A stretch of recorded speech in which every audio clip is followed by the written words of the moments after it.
Okay, good evening. I'd like to call the meeting to order of August 30th. This is our first evening board meeting of the new school year, so I wanted to welcome everyone. We did have a board advance last week during the day, but we didn't maybe have the same audience tuning in live, so just wanted to welcome everybody back. And even though this is the first school board meeting of the year, our staff has obviously been working all summer to make sure that school can open with a wonderful start for all our students. So I wanted to thank everyone for that. For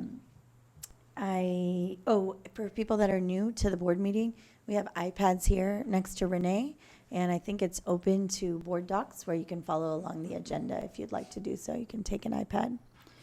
And Phil, Take an iPad. borrow an iPad for the evening.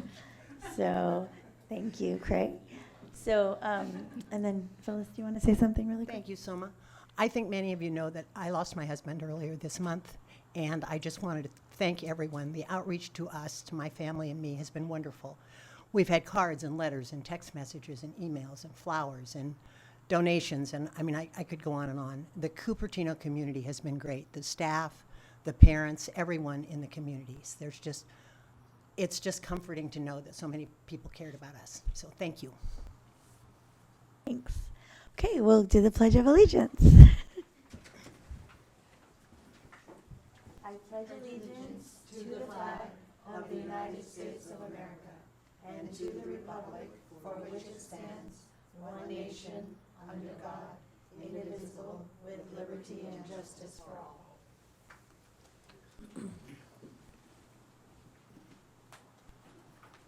Okay. Next item is the board agenda approval. So I just wanted to bring up some changes for your consideration to the agenda. So for consent items, I just want to take 5.5, 5.6, and 5.14, the job agenda descriptions, just move those to a separate item, and then we'll just have Stacy address those before, and then if we're okay, we can do consent on those. So do we need a motion to now or? Okay, so how, when we get to Doing those. other changes too, though, right? Yeah. So does that sound okay? Okay, thank you. And then the other thing is item number 8.3, which is the approval of appointments to the Cupertino School Public Facilities Financing Corporation. Craig had recommended that we strike this item because we haven't actually had this committee do anything For 10 years. 10 years, yeah. So do you want to Yeah, and elaborate so, on that? Just that we're going to investigate a little bit more and see if there's still reason and purpose to it before we actually recreate the committee. It's been a standard thing that you've done every year, but Jeff was mentioning and looking at, it doesn't appear we've actually used that committee. So we'll come back to you once we know more about that, but there's no reason for us to vote on it tonight. Are you all good with that? Okay, so can I have a motion to approve the agenda with the amendments I suggested? As moved. Anjali moves. May I have a second? Second.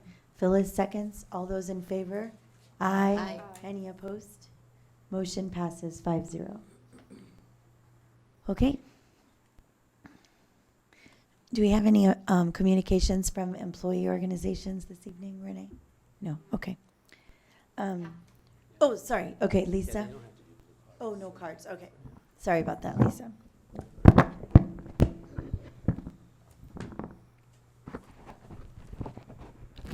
I am Lisa Laguna, CSEA Chapter President. So in June, the superintendent sent out an email to all staff saying there was a hiring freeze. So on the board docs, there's job descriptions for Chief Operations Officer.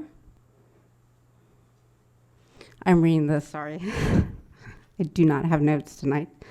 Chief Operations Officer, Chief Information and Community Engagement Officer, and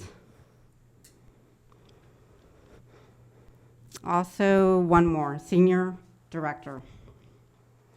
So I am concerned because of the hiring freeze, and we are in a budget deficit. of these 3 positions. Please take the time out and look at this. That's all I'm saying. Do your job. Thank you, Lisa. I think I'm allowed to say this. If I'm not, then interrupt me. But I think Stacy will address that in the consent items that I pulled. She'll make note of those positions. Thank you, Lisa. Public comments? Do we have any public comments tonight, Renee? No public comments. Okay. So, okay, we have a public hearing. So I think item number 4.1, public hearing on adjustments to school impact fees for residential and commercial and industrial development. And I think I'm opening the public hearing at 6:06. Do I have to use this? Okay. So the public hearing is opening at 6:06 p.m. Renee, do you need to fill out a comment card if you want to speak at the public hearing? Do I? No, Yeah, but I always. No. okay. So do we have anyone here to speak on the public hearing? Okay. So then at 6:07, we'll close the public hearing. Okay.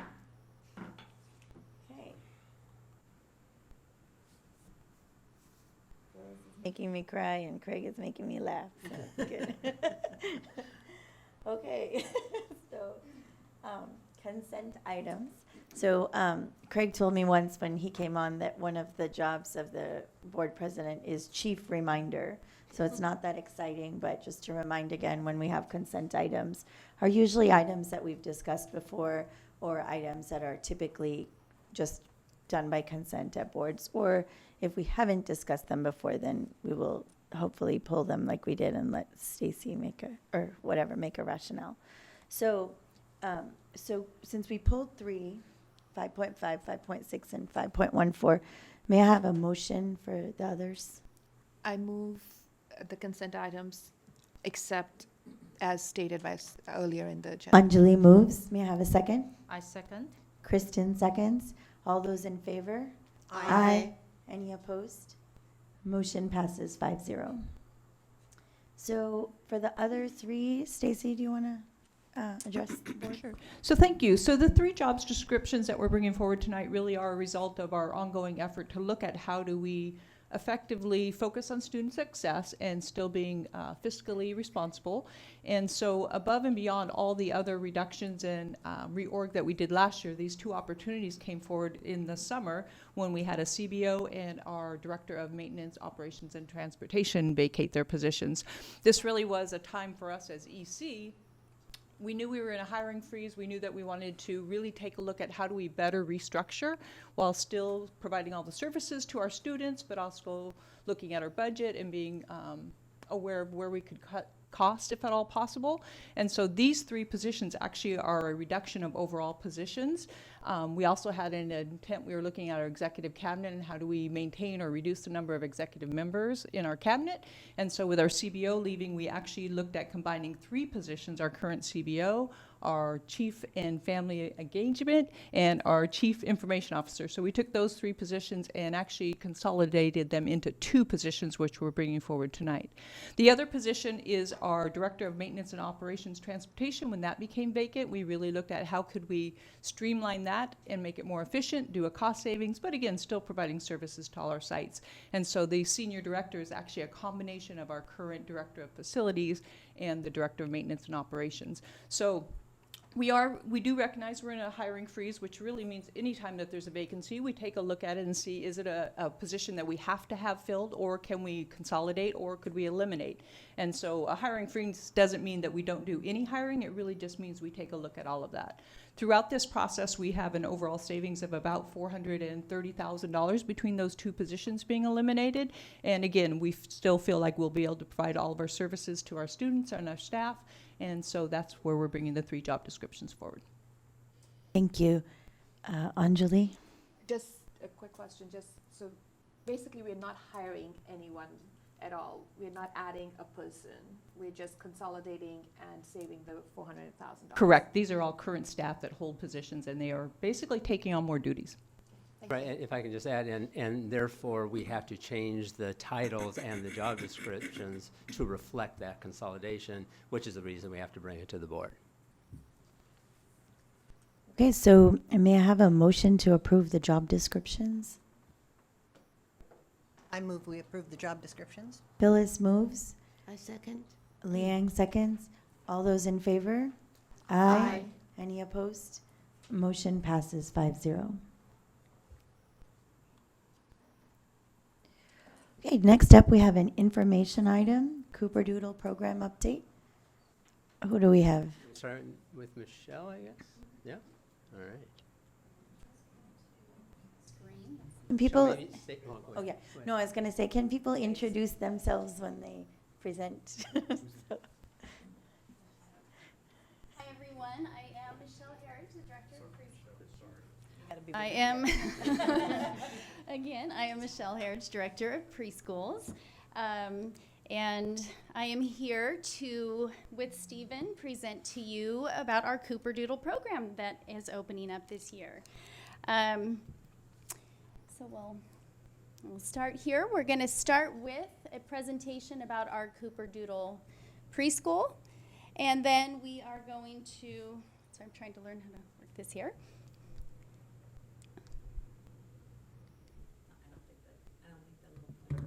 Okay.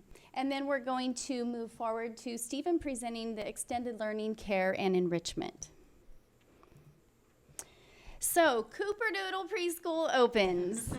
Yay! So, I'm very thrilled to be here to have the opportunity to share our progress we've made so far regarding our opening. During the 2017-18 school year, the school district began the process of exploring the possibility of a preschool on our school campuses. We received input from families regarding needs and interest in a preschool program, and a preschool advisory committee was formed in the spring of 2018. Preliminary work began to secure campus locations and classrooms, setting the stage for launching during this 2018-2019 school year. I was hired on May 1st of 2018 as the director, and my first goal was to prepare classrooms for compliance with Title 22 regulations and complete our licensing applications for both the 2 classrooms on the Muir campus and the classroom on the Sedgwick campus. Our family handbook, admission agreement, registration forms, fee structure, hours, and guiding principles, among many other things, were created and approved. 3 months later, we were licensed for 1 classroom at Sedgwick and 2 classrooms at Muir. And this here is our licensing application down at the Department of Social Services. So this accomplishment was not completed alone. Leslie and I worked with countless people who contributed their knowledge, time, and expertise. This long, long list here of names and departments reflect the very many who contributed. Some highlights to provide a context for the work that was done include the Maintenance and Operations Department, led by Pat King and Travis Kirk. They were very instrumental in preparing both the indoor classroom environment and outdoor facilities, including installing preschool-sized sinks and toilets way down here, creating half-size restroom doors as were required to supervise children, expanding the preschool playground, extending the fencing that we share with the YCC program at Muir, and ensuring we're prepared for our fire inspection with the San Jose Fire Department and the Cupertino Fire Department. The precision and professionalism of every member of the team was amazing and so very appreciated.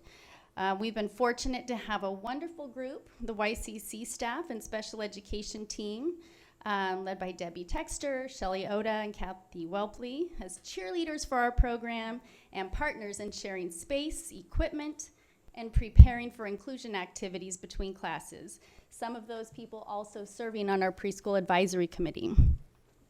Not only did we meet together prior to the launch of Cooper Doodle, but our teachers in both programs regularly communicate as they go about their day and are building relationships on the Muir campus that we have open at this point.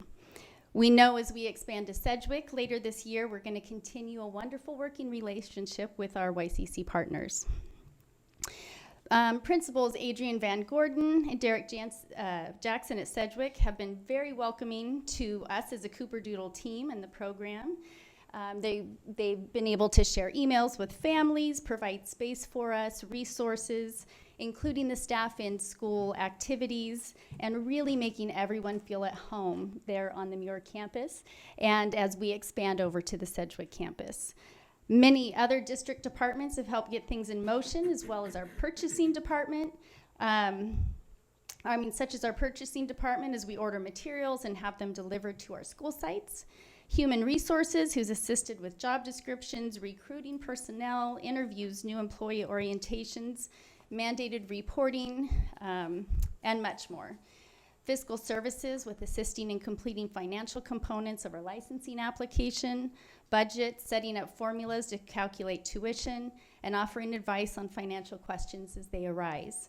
And Nutrition Services, that I'll talk a little bit more about soon.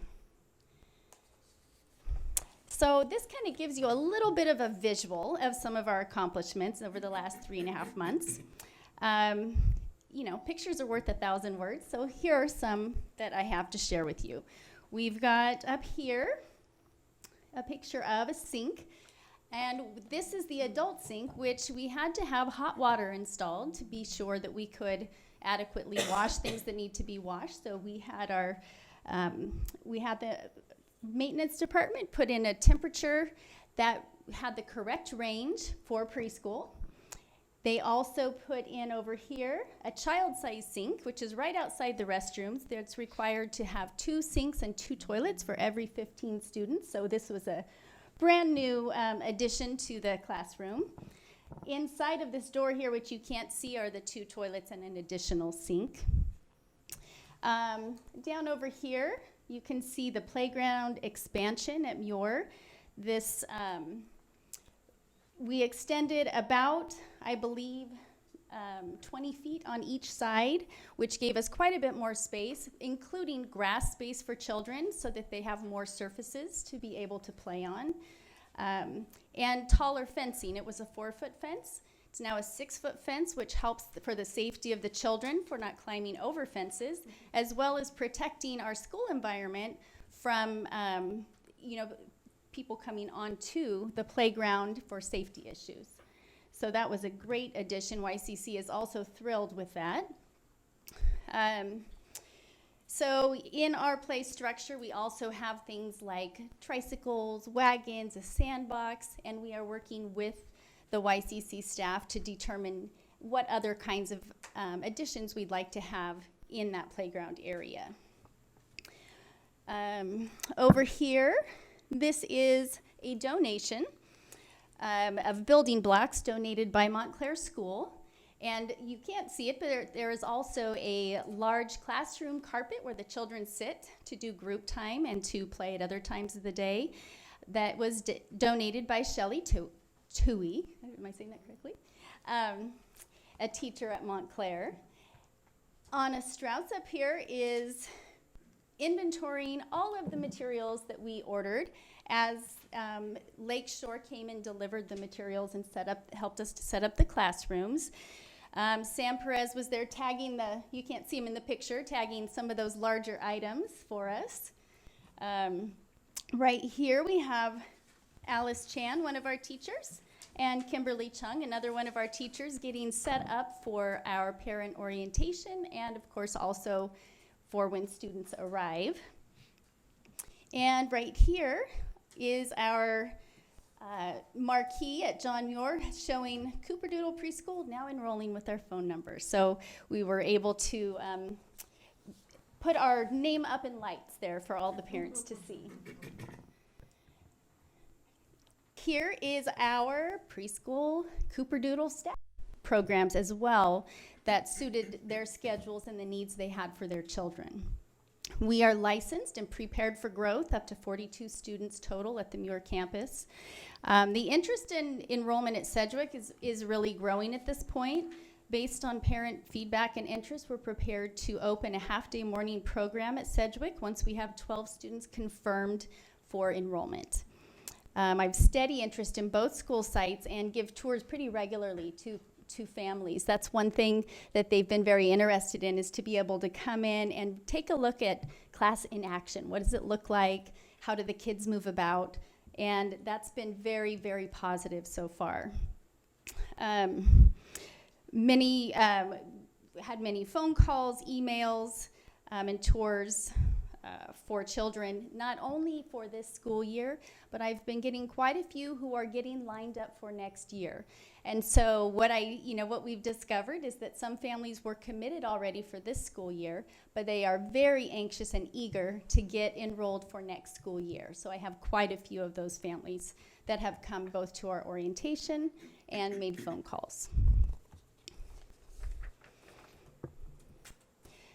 So these guiding principles here were developed with the support of the Preschool Advisory Committee. We met right here in this room, a diverse group of people with a lot of expertise, knowledge, and different backgrounds and experience.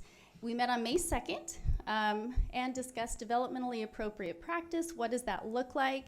And then really worked together to narrow everything down to these 8 guiding principles. So our aim is to create a preschool program where children are developing skills in these domains of social emotional development, language and literacy, English language development, mathematics, visual and performing arts, physical development, health, science, and history and social science. Those are the domains represented in the California Preschool Learning Foundations and Curriculum Framework. Our play-based philosophy provides children the opportunity to learn in a developmentally appropriate environment that includes hands-on activities and exploration. The kids see this as fun. What's really going on, in addition to the fun, is that the teachers have created and very intentionally set up this play-based exploratory learning environment with activities that are promoting the standards and concepts that they're teaching. So the kids come in and have a great time, but it's very deliberate in the way the environment is set up. Through the Preschool Foundations and Curriculum Framework provided by the state of California, we designed curriculum both through purchase programs such as Creative Curriculum, which incorporates all of those learning domains I just shared with you, Handwriting Without Tears, which helps to develop the fine motor needed for writing and other activities as they continue to grow, and the Kindness Curriculum, focusing on being mindful to self and others, growing friendships, handling difficult situations and emotions, working out problems, and really caring for the world and everybody around us. Additionally, we utilize a document that's put out by the California Department of Education that aligns the preschool learning foundations with the Common Core state standards. And so this document provides us a foundation for ensuring our preschool students leave preschool adequately prepared for kindergarten or transitional kindergarten. So during this school year, we'll be working together as a staff to make sure that we're really making sure that we're lined up and our kids are prepared and ready to go as they enter the next phase. So here's a day in the life of a Cooper Doodler. So up here you'll see our Cooper Doodle schedule. This is a sample schedule, and we generally follow this routine throughout the day. So we have extended care that starts at 7:30 a.m. Not all of the children arrive at that time, some do, and they continue dropping off until around 9 o'clock. And at that time, they're all together in one space with one teacher and one instructional assistant. As they come in, they participate in different free choice activities, things that are laid out for them to work on. And at around 9 o'clock, they move into their classrooms, whether it's the English classroom or the Mandarin immersion classroom.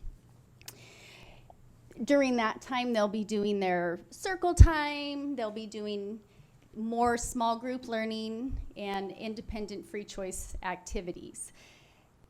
During the day, they come together for outside learning and playtime. They come together at lunch and nap. So they have an opportunity to talk with each other, interact with each other, take a nap, and which is a state requirement for a full day program.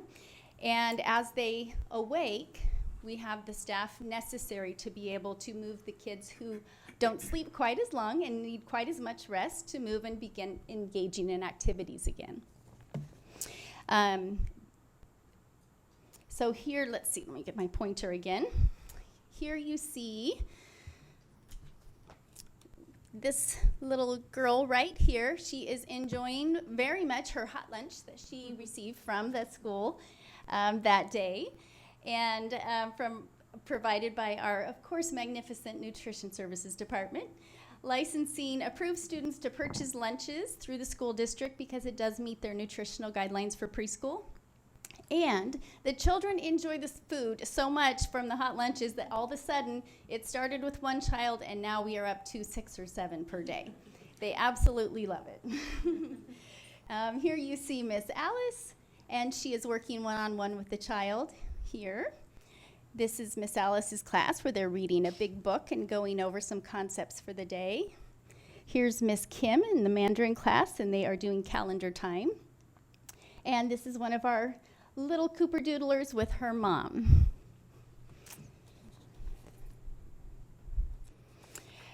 So one of the great things we were able to do is we worked with Jeff to get our Brightwheel parent communication and student information system in place.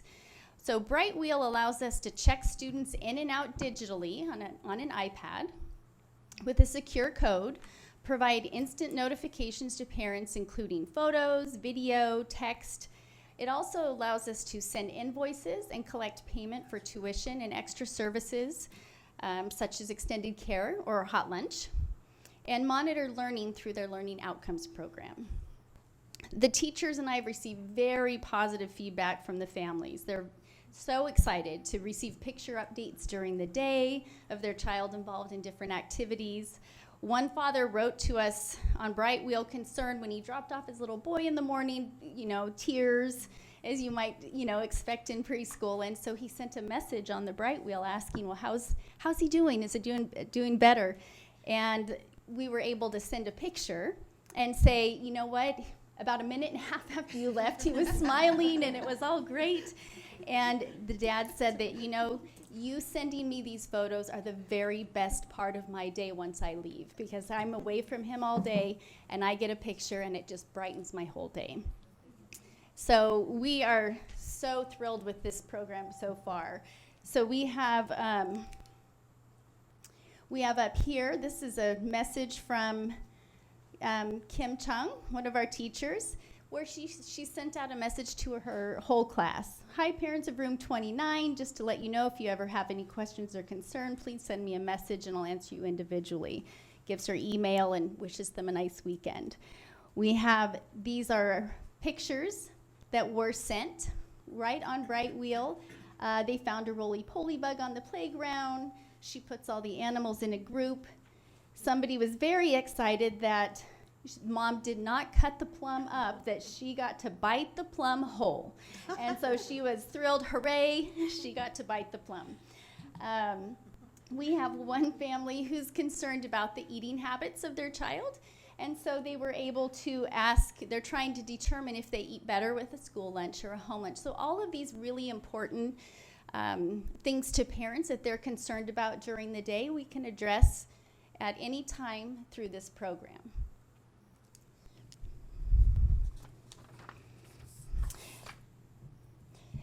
So as far as advertising and recruiting new kids, because we are excited to have more students coming into our preschool program, we've been able to do quite a few different things to get the word out there that we're here.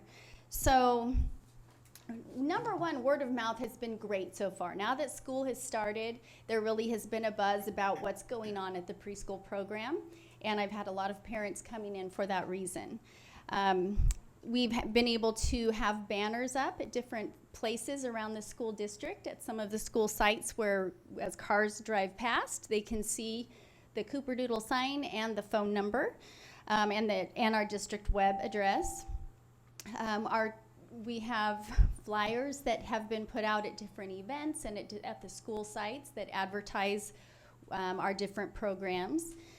We have had been advertised in the newspaper. We have information on our website. We've done email blasts out to our community as a whole, our school district community, and also to specific school sites when appropriate. So we've been able to really utilize that technology. Listservs, and we also have our teachers who've been instrumental in translating documents for us into Mandarin for advertising in some of our Chinese media outlets, which has been wonderful, and I've received quite a few phone calls as a result of that. And in addition to all of these avenues, I've also been able, there was a booth this last weekend that several people in the district participated in different ways, and we were able to advertise Cooperdoodle as well.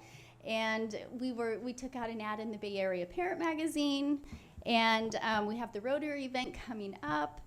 Pam Durham includes our preschool in our Twitter updates, and we've been very fortunate to be featured on our local news affiliate channel as well as in the Mercury News. So I will continue reaching out into all of those areas and any other areas that I'm able to as well. So next steps. We are looking this year to get our Sedgwick going, up and rolling. We're working on a half-day program based on that feedback that we've been getting from families. And you can see right here, that's our instructional assistant, volunteered her time in the evening at Sedgwick, back to school night, to be able to be available for parents to talk about the program and to gather emails and contact information for interested parents.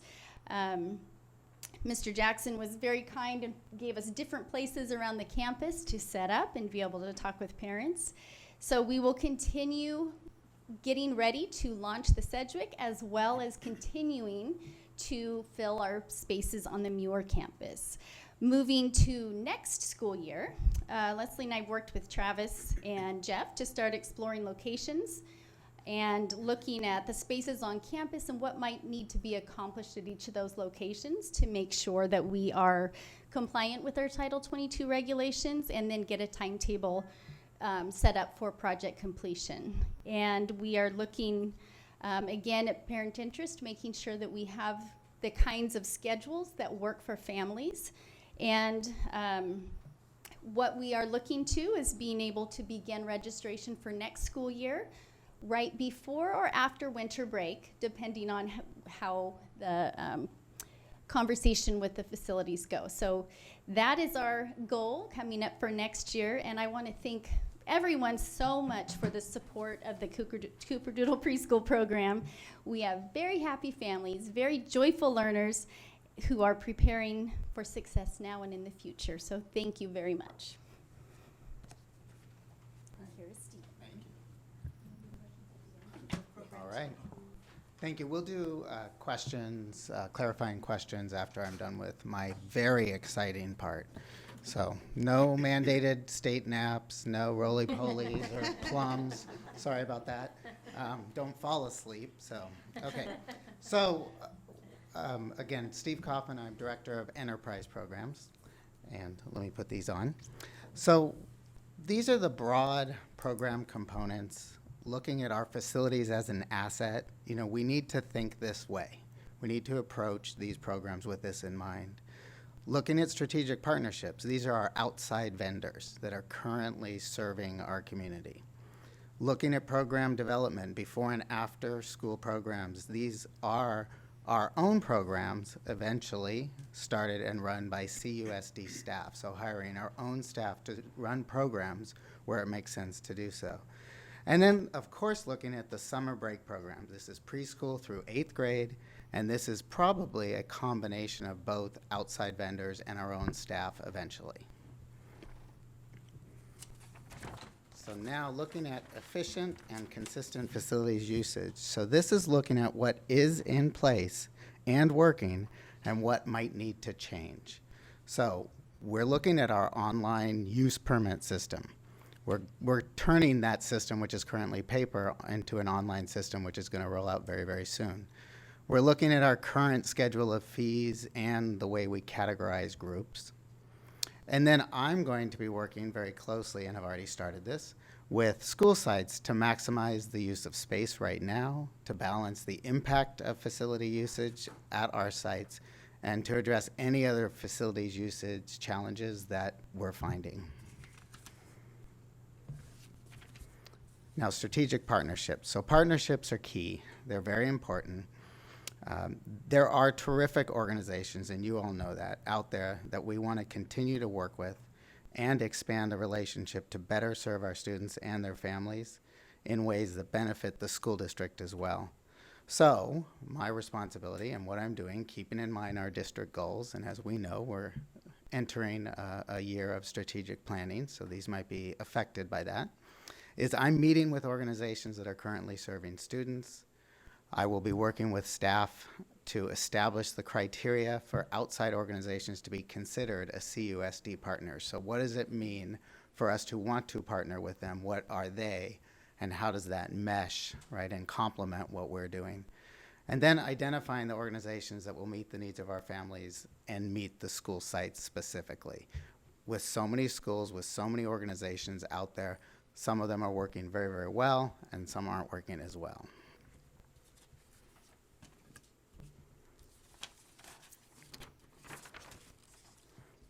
So these are the steps that will lead to change, and this is the work that I'm now doing.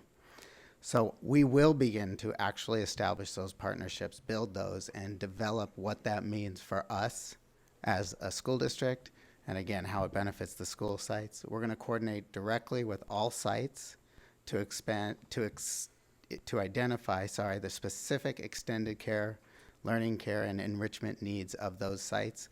They're not always the same. And where are the school sites? Where are the programs? Where do we need to develop them? Where do we need to roll them out first? And where are they working pretty well right now? And then kind of taking the lead from Michelle, get that advisory group going. I have a lot of people that I've been talking with, but I want to form a group of staff and community to help me really understand what the challenges are here. And that, I said, will be made up of staff and community. So that's my part. Again, no pretty pictures, no plums, like I said, I'm sorry, but that's where we're at. And now, both Michelle and I are here, unless anyone else wants to say anything, to answer any clarifying questions you have. Hey, Michelle and Stephen, thank you so much for the presentation. Welcome to the district. We're excited to have both of you here. And thank you for the detailed program description. A lot of times we've hearing an update on something that we've seen before 100 times, but we've never seen this before. It's new to us. It's new to our district. So we appreciate the detailed description. I also want to mention for people just tuning in, of course, the board members know, but the enterprise is new to our district. So it's a pay for service separate from what we're already doing. So if some people are tuning in thinking, whoa, what are we doing here? This is a separate thing that fee for service, so it pays for itself. And on that grounds, we've already seen the budget numbers from this at the board advance. So when we ask the clarifying questions today, it's more about the program and what we saw today, and not the presentation that we saw last time. So with that, I'll open it up to clarifying questions. Okay, Kristen. Thank you for the presentation. I do see a lot of effort to make this happen. It's not a very easy project. I do have the question regarding how the advisory committee got set up. Can you kind of explain, and maybe Steve can also explain about what's your thought about doing the advisory group? I'm going to defer the question to Leslie. The advisory group was actually set up before I started. So I'd like to get a more accurate answer by asking Leslie if that's okay. Yeah. Okay. So when we set up the advisory group, we were looking for partners in the area, so outside agencies that had experience with early childhood education. So we reached out to a variety of organizations from the preschool world, and really opened it up, and I think 4 or 5 of them chose to belong or chose to join. We had some former preschool directors that had launched programs from the start that joined us. We had 4Cs, we had CHAC, we had someone from the Santa Clara County Office of Education. Then, in regards to staff, we asked our elementary school administrators to see if anyone had an interest in early childhood education. Adrienne chose to join us because she knew it was going to be on her site. Audrey Prowse and Carrie Ito also did. We reached out to our YCC teachers and our YCC teachers, our TK teachers, and our kindergarten teachers, and asked them, and we took anyone from that group. What we didn't do is we did not ask any of our current parents because we didn't have a parent group to pull from. And so one of the things that the preschool will be looking at is how do we get feedback from our current parents, and do we form not a school site council, but a parent advisory group that helps us check in as our program continues to grow. Thank you. Yeah, I started in July, but I attended a PTA meeting at Muir in May just to get to know a little bit of the community. And and Michelle was there as well. And I think they probably asked me questions for about 20, 25 minutes or so. But I learned a lot. And now, since then, I've met with so many organizations and now staff, now that the principals are back. And so what I really need to do is similar to what Leslie just described. I need to get a different group of people, right, who can approach the questions and the challenges of building what we're talking about from a step back perspective, instead of it being just my school as a principal or me as a parent in this particular setting, because then I can ask the broader questions. So I'll take kind of all that, and I'll work closely with Leslie as we form that. Thank you very much. Phyllis? I have a comment and a couple of questions. My comment is that I'm excited about this program as a fundraiser, but even more than that, I'm excited that we're going to have kids from very young age, preschool, all the way to 8th grade, in a continuous program that has to help them as they prepare to move on to high school and whatever else they're going to do. So I think that's really exciting to have that continuous program. And of course, the enrichment activities, Steve, that your group is going to supply just adds to that. So that's great. So thank you for that. And I have 2 questions. The first one is for you, Michelle. You mentioned a ratio of 8-to-1. My question is that a standard preschool ratio, or is that unique to us? Could you go to the mic so it'll record? Sorry, Thank you for the reminder. Yes, so state requires a 12-to-1 ratio. And we are providing an 8-to-1 ratio, which is what the parents are feeling very excited about, that we have a more personalized learning environment for the kids by providing that slightly smaller, tighter ratio there with the 8-to-1. Great, thank you. I would say, though, that all of the really high-quality, well-known programs would be 8-to-1. And so we're following that model because we want to make sure we're in that elite group in relation to. High-quality folks, yeah. Yeah, exactly. Okay, and then my second question is for you, Stephen, and that is, are you currently attempting to do this with all 20 schools at once, or are you starting small, or how are you kind of rolling this out? Dr. Baker and I were actually talking about that earlier today. We do have a small group, 5 to 6 schools, that are the schools we're really focusing on. But as I've gotten to know the needs and as Dr. Baker puts it, kind of the low-hanging fruit, the things that we know we can start because there's a real need for it there, we'll roll it out sooner. So I am not looking at rolling things out broadly across the many, many schools, but there, in the relationships and the communications I've had, I'm finding places where people could actually come in earlier. So we have to roll it out over a few years to get to that point. And sitting down with the principals has been key for me. So. Thank you. Yeah, I think realistically, we're talking about January before we would start a set of programs. We don't know how many that will be. And then I'm sure we'll be adding over the course of the year, but we really do have to do homework and surveying and working with these partners, making sure nobody feels they're being pushed out. There's just a lot of relationship building we have to do. So I imagine around January, we would be able to actually start some programs. Rolling out to all 20 at once sounds a little overwhelming to me, so I'm glad to hear that you're, Appreciate that. taking baby steps. Thank you. Hey, Leanne and Anjali, do you guys have women have clarified? So impressive presentation, and I love all the pictures. So I visited the open house at the site, and was really impressed with the teachers that we were able to get. But then I also looked at our website for the preschool. There is no picture. There is none of these exciting pictures and no qualification of the teachers we have. I think that's really unique about our program compared with other preschool. So I'm wondering, maybe it's possible, maybe we should create a different website separate from CUSDK8.org. Just highlight our preschool program and all the exciting things that sets us apart. I think that is a fabulous idea, and I'm going to make note of that and get on it. I love that idea. Thank you. Yeah. So, and so I'm wondering, so for the extended care, are we going to choose the 5 or 6 sites? Can a school site or parents request that they want the program?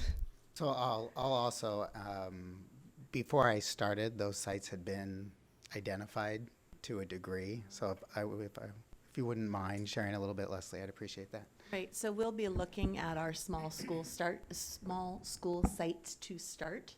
And so looking at that dawn to dusk programming at Muir, looking at it as we move forward at Regnart, Blue Hills, Dilworth, Montclair, and then exploring what's feasible at Meyerholtz potentially and some of our other sites. So one of the reasons why Stephen's working so hard at building relationships is that he will be able to help us determine what are those most feasible locations. But our initial plan was to start with our small school sites so that we can hopefully increase enrollment in those locations and partner it with the preschool TK through 5 program. And then the other piece is that we have middle schools that really have needs, and so Stephen's been in contact with those schools that have reached out. Hyde is one of them that really wants a robust program for their students, just based on feedback that Lisa Taramina has been getting over the course of the year or course of the years, and so yeah. I'm good. Thank you for the presentation. Yeah. Go ahead. I'll go after you. Go ahead. So then I'm wondering, so for the advisory group that you are thinking of, are we going to first pull parents from these 5 or 6 schools that we are going to start the program with, so to see what kind of program they want? I think that makes a lot of sense. Definitely we want to find the families that have kind of more interest in it specifically. Though I do want the group to be pretty broad in its thinking so that we can roll this out. But as we know, being in multiple cities, there's very different kind of sensibilities and people I need to talk with. Again, I'll work really closely with everyone who's been in Cupertino for longer to help me identify what that group should be. But that makes a lot of sense to me. And in terms of grade levels, are we going to focus on certain grade level first in the January rollout? Not necessarily, but I think talking about those schools, obviously it would be the younger students, right? Though like Leslie said, I've been working very closely with Hyde on some things that we're rolling out there. And those won't be programs like we're imagining with Cupertino Union staff, more bringing in the organizations, again, that have found a lot of success and that are working for that community or others. Oh, so Hyde also, because that's nice, because I think middle school, parents do wish to have some program in Yeah, the afternoon. You're right. Middle school's challenging because what parents want and what the middle schoolers want don't always align. And it's not always if you build it, they will come. But there are ways, you know, the part that I also feel is that excitement about expanding what the day can be for our students, right? There's a lot of fun, active learning that can happen outside of just these first bell and last bell of the day. If One I more could, question, do you want yeah, to? if I could just point out, yeah. though, that I want everyone to know that we're going to do a lot of surveying. We will get a lot of feedback site by site, so we know at every site what kind of programs parents and students would like to see, and from that, we'll be able to develop the programs. But eventually, in the Dawn to Dusk programs, it will be, which includes preschool, we're going preschool all the way through 8th grade eventually, but we'll see where we start, at which schools, what is the interest from parents and students. I have one more. So, Okay, last one, Liang, and then I'll ask. Go ahead, you can ask one more. so in terms for the partnerships, so it's nice to hear. I guess I was also concerned that are we squeezing out other people who are already providing this extended care service. It's good to know that you are partnering with them to figure out how we can help each other, enhancing how exactly that work. How are we helping them but not squeezing them out? So, you know, what we're going to do and what we're planning and what we're building, kind of as I mentioned, looking at our group identifications and our permitting procedures, is right now so many of these organizations are simply renting space from us, using the space, and then leaving.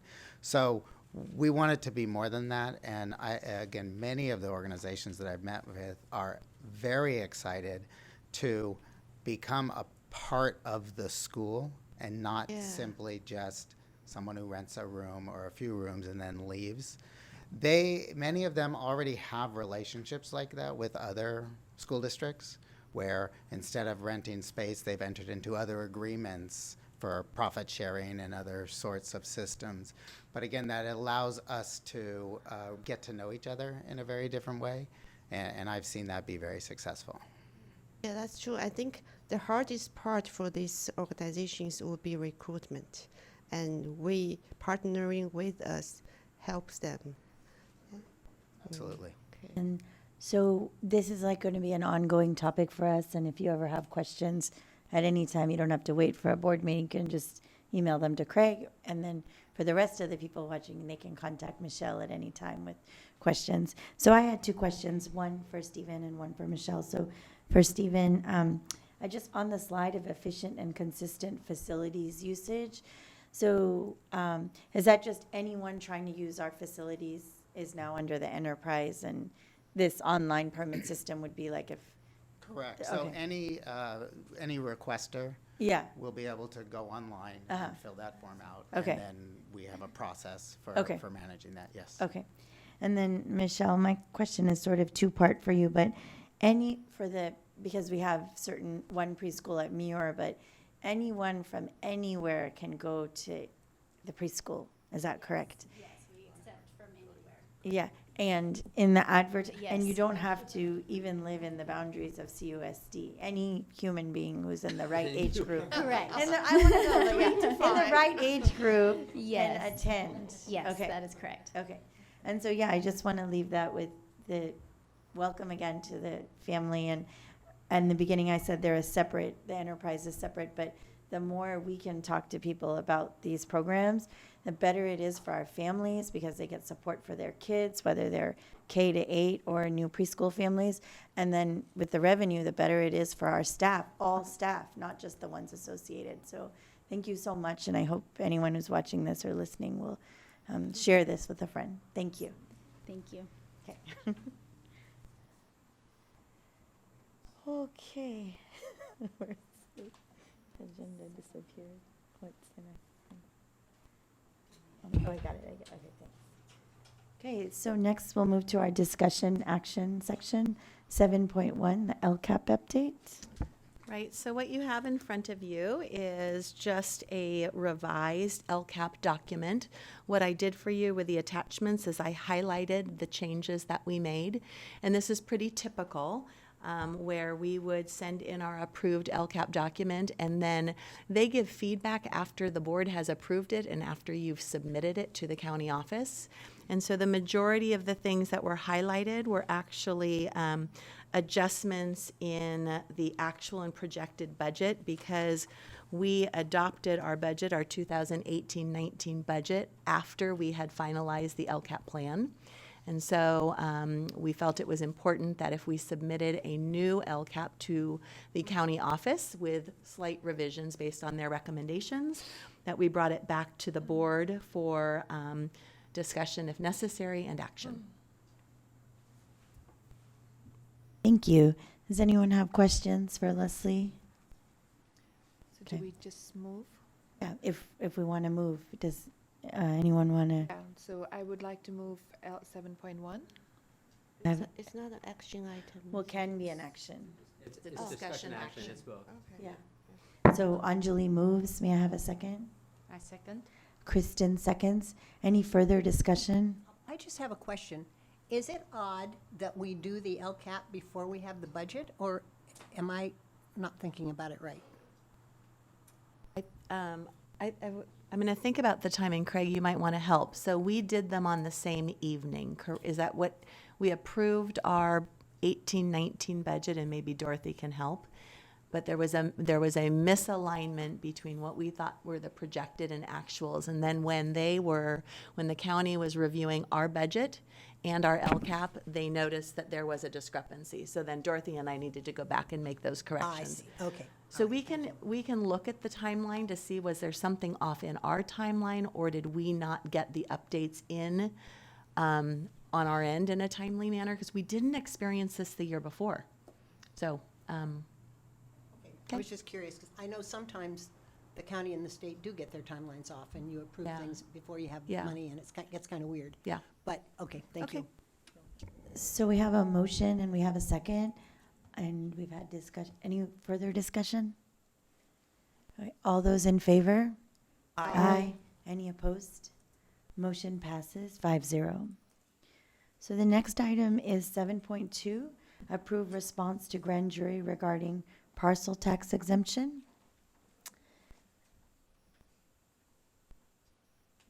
Do you want me to? Sure, Yeah, so this one is one in which whenever there is a grand jury report, if there are any findings of any kind, we are required to respond to 3 basic questions, essentially.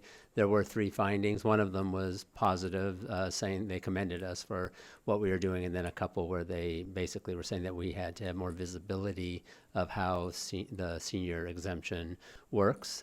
We had already, by that time, we'd already improved on one of those anyway, and the other one we took care of since then. So this, all you're doing tonight, assuming you'll approve it, is giving us authority to write the letter with the responses that you saw that we gave here. So you're not really officially voting on the letter per se, but you are that our response represents the district. I move that we approve 7.2. Phyllis moves. May I have a second? Second. Liang, second. Any further discussion? All those in favor? Aye. Any opposed? Motion passes 5-0.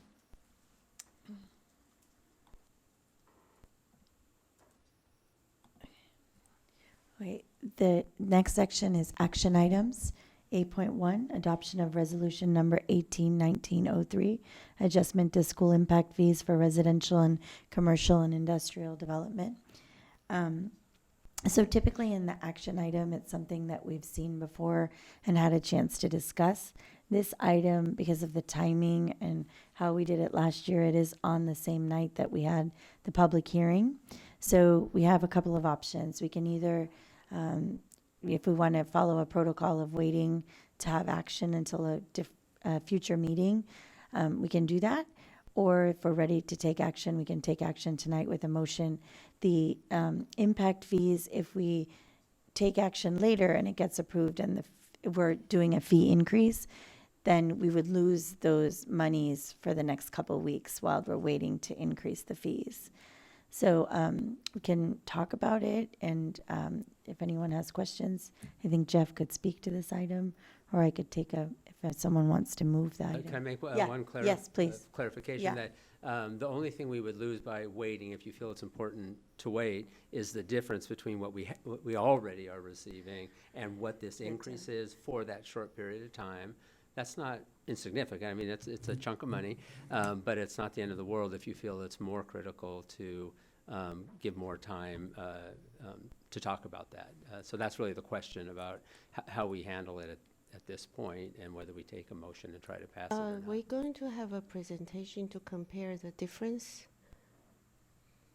I mean, Well, the data were all it's here. all here, but we are not going to have a presentation. Just to- point of order, should Yeah. we, because it's an action item, shouldn't we move it and then discuss? If you wanted to, I had asked that we make an exception, that I could explain that, because there is this concern about it being a little different from our protocol, and that we usually would bring it after having had a discussion.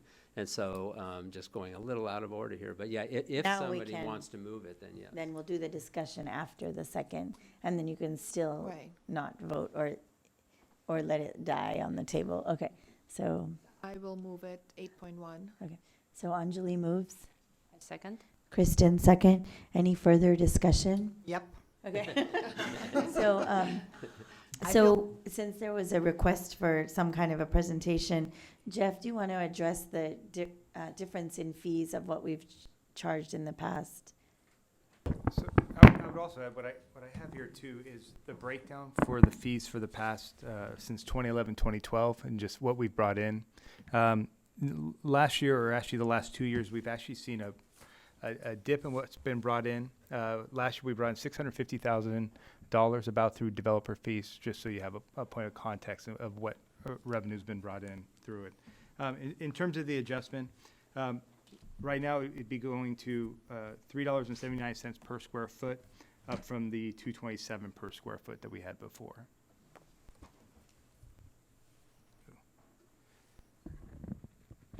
I'm sorry. So she has a question. Oh, sure, sorry. Sorry, can we Phil- pause 1 second? The camera just paused. Oh, okay. I can talk when the camera's paused. Yeah.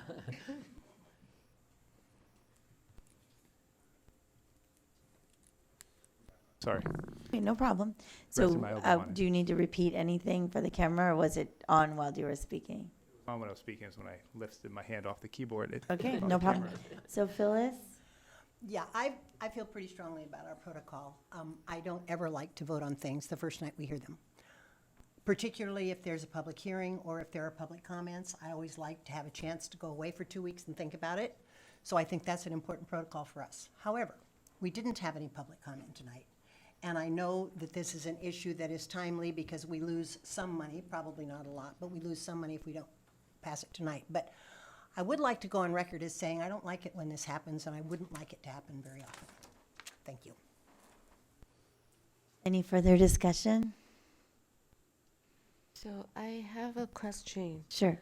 So how are this amount calculated? I think we are increasing from $2.27 per square feet to $3.79 per square feet. Is that a set amount we cannot increase anymore, right? That's a state mandated amount. Yeah, they Just one change, when they're able to raise the amount that you can do, what you vote on is, because you can do a lot less than that if you want to, but generally people go to that max. So they recently changed it, which is why it's in front of you now. So It was raised they- to this amount. recently the state allowed us allocation to board. increase, so this is a max that we can get. And then for the commercial also, it's the state mandated amount, right? I assume, yeah. They Is also it- Or the state allocation board. Because that's a lot less than the residential, I guess. Yeah, okay. And then how much is it different from the actual cost of impact fee? Trying to So understand that. do we, I mean, for each square feet of residential, the impact fee was estimated. There should be, I guess, a nexus study to determine how much impact extra people, extra population would have on our school district. So Maybe I this know is a that state has a cap, and then the Right. actual fee will be much higher. I think it's So a. I'm just wondering how much Right, is the I think what gap you're we raising, are though, looking I at. don't have an answer to that, and that's slightly different. It's connected very much to this, but it's actually really different, because the item is only about the developer fee and how much we're allowed to request up to that limit, and that's all we're addressing tonight. But if we want to talk about later having a conversation about impact, then we can do that. But this is want just to the get rate of the some developer fee. idea how much is the gap, I guess. Like for the city, usually the nexus analysis would say, okay, each square foot we should have charged this much for impact, but we are charging maybe like 20% of the actual impact. For the city, they don't have a mandated a cap. I think they don't want to charge too much than the neighboring cities. So we don't have that figure, like how much is it really compared with the actual cost?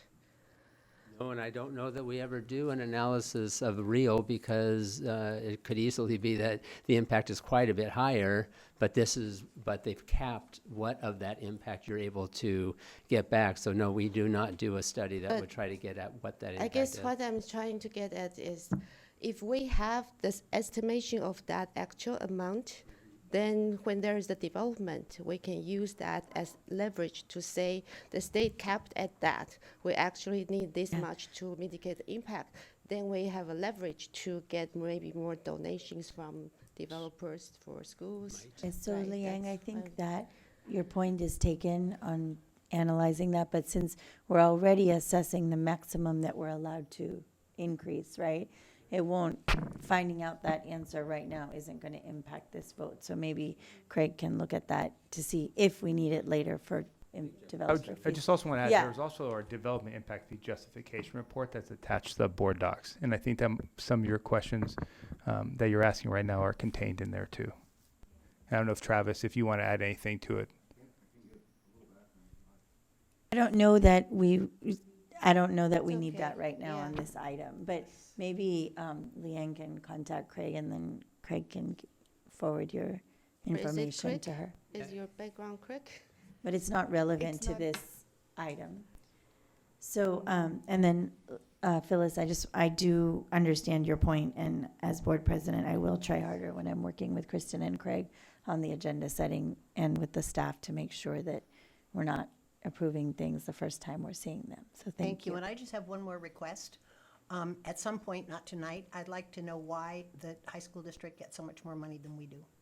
It's the other way. Oh, we're it's the other way sitting- around. I'm get sorry, 60%. why, yeah. We get 60 and they get We get 40. 60 and they get 40. Yeah, so we do get more, and we are looking And is back it- at the history of when they came up with Is 64 it because we have during more kids? Is it related Yeah. to enrollment? Yeah. I'm sure it is. Thank you. Well, or number of grades that we serve compared to, but Right. yes, it is related. Okay, so we have a motion, we have a second, we've had discussion. All those in favor? Aye. Aye. Any opposed? Motion passes 5-0. Item number 8.2, approval of Measure H bond program. Who would like to say something? The action items. This is we just actually need- the- Action, sorry. Back to normal protocol. Okay, got it. I move 8.2. Thank you. May I have a second? Anjali moves, may I have a second? I second. Phyllis seconds. Any further discussion? All those in favor? Aye. Aye. Any opposed? Motion passes 5-0. 8.3 is the one that we removed? Yeah, so we'll be skipping that item. 8.4, approval of lease contract with Canon Solutions America for 2 multifunction digital copiers for 5 years. May I have a motion? I move 8.4. Kristen moves. May I have a second? I second. Phyllis seconds. Any further discussion? All those in favor? Aye. Any opposed? Motion passes 5-0. Next up, we have board and superintendent activity. We'll start with anyone who wants to start. Welcome back. I just want to mention, like, I attend last weekend SIF run, and it's a very great turnout, and I see more and more kids running and enjoy the program. So hopefully the fellow board member can join me next time. Thank you. Anyone else? I was also at the CF Run, and I was excited to see Michelle's booth, and you had some people around asking questions and taking brochures, and yeah, there were lots of people to see there, so it was good. Anyone else? Too bad I signed up, but then I couldn't go because my kid has another activity. So this summer I attended a CSBA Institute on Computer Science curriculum, and different schools share what they are doing with computer science curriculum. And I think the state is almost going to approve a framework for K-12 framework. So yeah. Was that the Summer excited. Institute? Yes, the Summer Institute for CSBA. Okay. Yeah. And Tuesday, I happened to find out there is an apprenticeship summit. So there are nonprofits that's trying to get the companies to offer apprenticeship program that the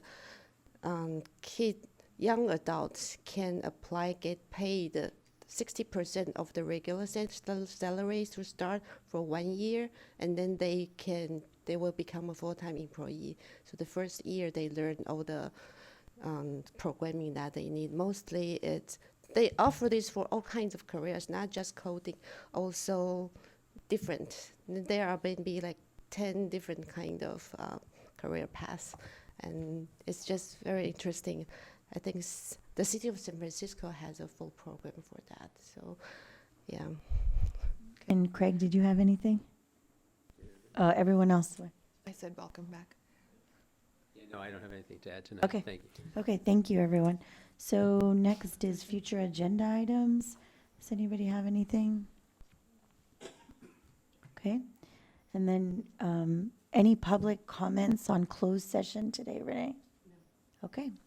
So it is 7:13, and we will adjourn to closed session.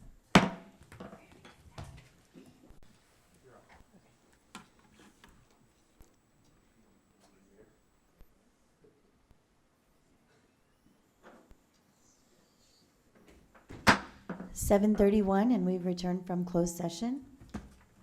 The board approved a settlement, item number 12.1, for student 803018A. And we also approved a settlement for student 803018B. And 12.3, we also approved a settlement for student 803018C. And 7:32, meeting adjourned.